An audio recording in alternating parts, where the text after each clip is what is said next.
মধ্যপ্রাচ্যে নতুন করে সংঘাত ছড়িয়ে পড়ার আশঙ্কার মধ্যে ইসরায়েলের প্রধানমন্ত্রীকে সতর্কবার্তা দিয়েছেন মার্কিন প্রেসিডেন্ট ডোনাল্ড ট্রাম্প।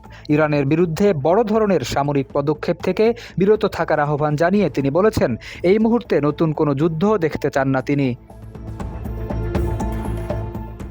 ইসরায়েলি গণমাধ্যমের খবরে বলা হয়েছে, ট্রাম্প সরাসরি নেতানিয়াহুকে জানিয়েছেন যে ইরানের বিরুদ্ধে সম্ভাব্য হামলার বিষয়ে ইসরায়েলকে কোনো সবুজ সংকেত দেওয়া হয়নি, বরং পরিস্থিতি আরও জটিল হয়ে উঠতে পারে এমন পদক্ষেপ থেকে দূরে থাকার পরামর্শ দিয়েছেন তিনি।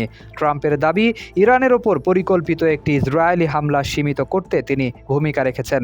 একই সঙ্গে মধ্যপ্রাচ্যের কয়েকটি দেশ তার কাছে নেতানিয়াহুর ওপর প্রভাব খাটানোর অনুরোধ জানিয়েছে, যাতে অঞ্চল জুড়ে উত্তেজনা আর না বাড়ে।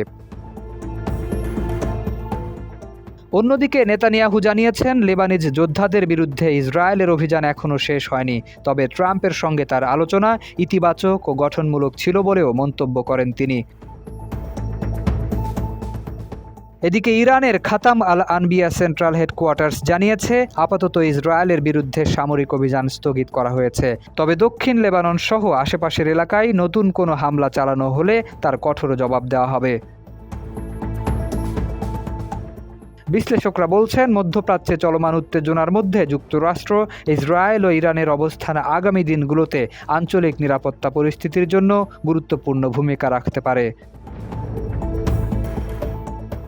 শরীফ উদ্দিন, ইত্তেফাক নিউজ।